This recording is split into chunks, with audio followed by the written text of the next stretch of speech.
Hello students, how are you all? Welcome back to the class, and today we are going to start with a new chapter, new topic, multiplication. Multiplication, which is also called repeated addition. So, very first in the starting of the chapter, let us have a knowledge of what are the properties of multiplication. So what are the properties that two numbers have to follow when they are getting multiplied?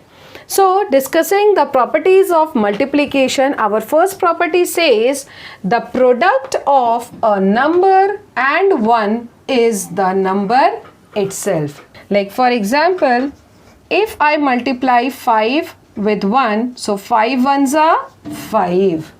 So I multiplied a number with 1, so what is the answer?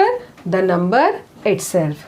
If I take a number 405 and multiplied by 1, then also you will get the same number 405. So this is our first property.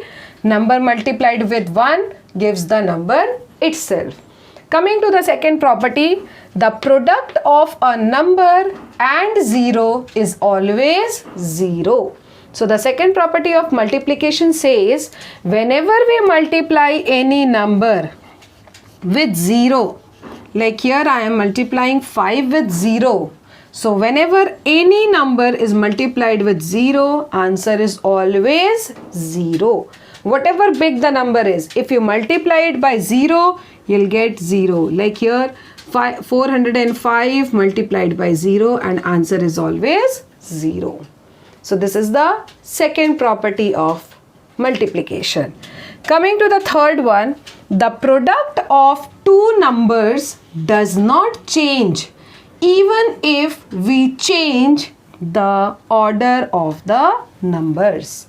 So third property says that the final result of product of two numbers is always same even if we change their places, even if we interchange the places. For example, if I am writing 12 multiplied by 7, so what is the answer?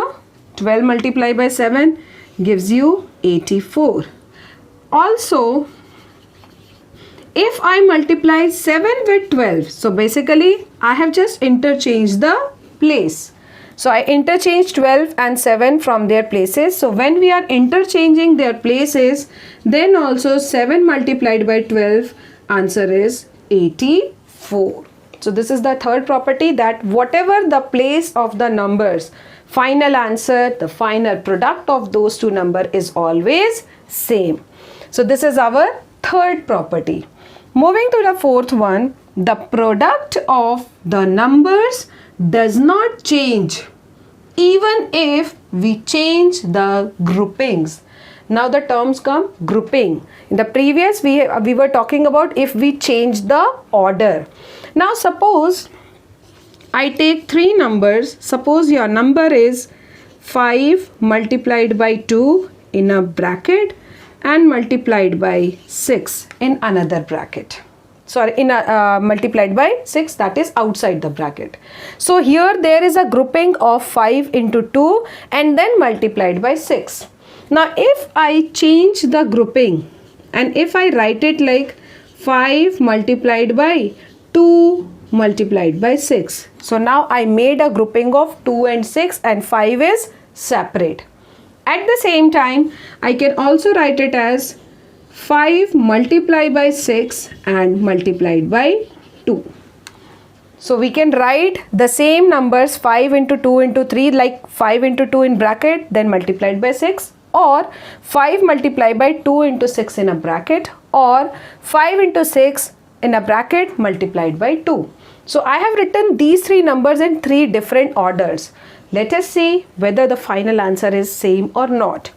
So 5 multiplied by 2, 5 2s are 10 and 10 into 6, 60. So our first answer is 60. Let us see the second one. 2 into 6, 12 and 12 5s are, again answer is 60. So our first two answers are same.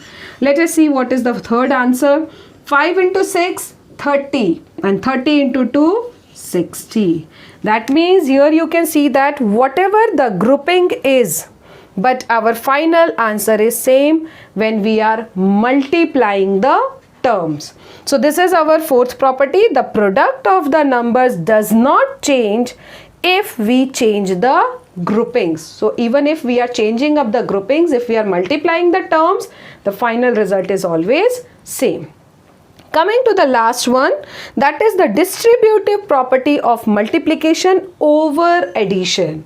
Now, if we have two operations in any problem, in any sum, which is multiplication along with addition. So two operation, multiplication and addition. So let us see how it happens, and this is called distributive property.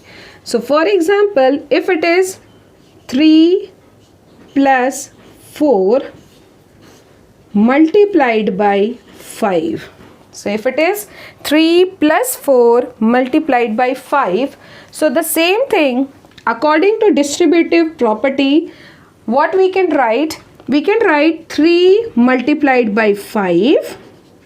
So that is 3 multiplied by 5 in a bracket, and then plus symbol, and 4 multiplied by 5 in another bracket, like this.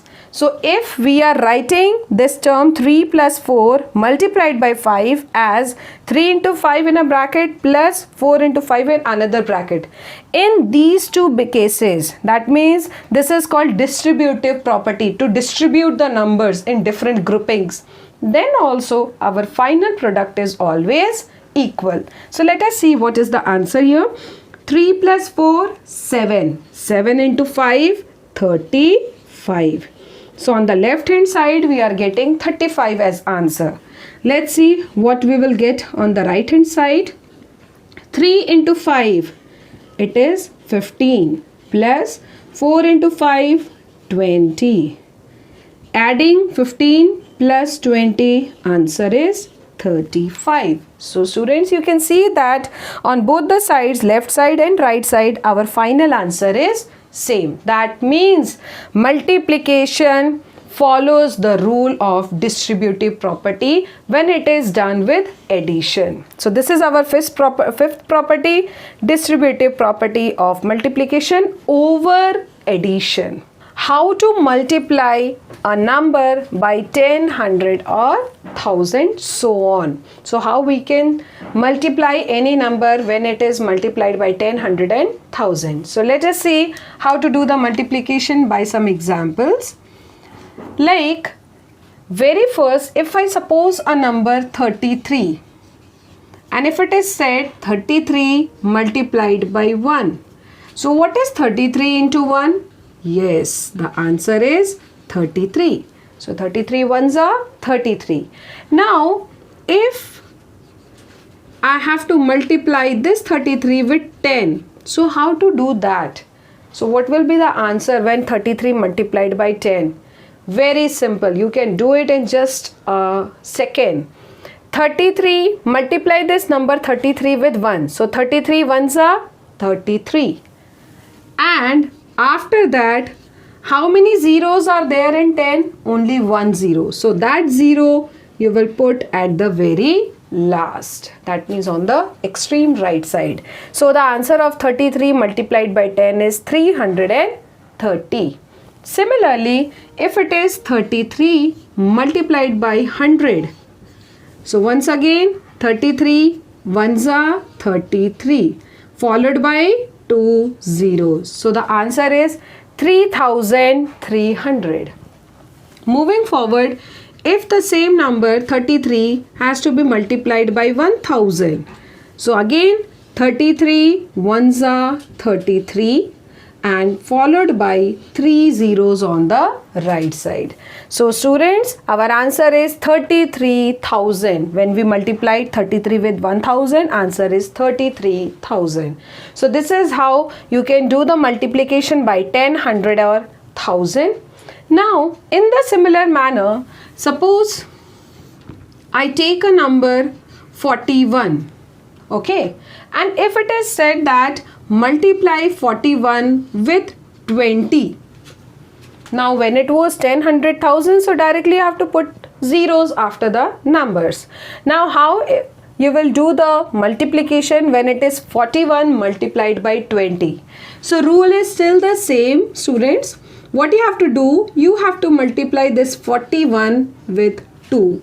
So 41 2s are, this you can do in your rough portion also, that 41 2s are, 2 1s are 2 and 2 4s are 8. So 41 2s are 82, and after that 2 is followed by a 0, that means it is 20. So that 0 you can directly put at the end. So 41 multiplied by 20 will give us 820. Same like 10, 100 and 1000. Here we were multiplying by 1. So there was no difference in the number. But here when you will multiply by 2, so first of all multiply by 2 and then add number of zeros. Similarly, if your number is 35 multiplied by 4000, suppose if it is 35 multiplied by 4000, so how you are going to do that? So what you will do, you have to simply multiply 35 with 4. So what is 35 into 4? Let's multiply. 4 5s are 20, 2 are carry here, 4 3s are 12 plus 2 14. So it is 140. 35 4s are 140. And after that how many zeros are there? 3 zeros. So you will put 3 zeros after your answer. So the product of 35 multiplied with 4000 is actually 1,40,000. Let's take one more example. If it is 125 multiplied by 500. 125 multiplied by 500. So what will be the answer? Let's multiply 125 with 5 and the answer will be 625. 125 5s are 625 followed by 2 zeros. So your answer for 125 into 500 is 62,500. So students, this is how you can do the multiplication when it is said to multiply by 10, 100,000, or it will be a multiple of 10, 100 or 1000. I hope this multiplication concept is very clear to all of you. Thank you for the lesson, students.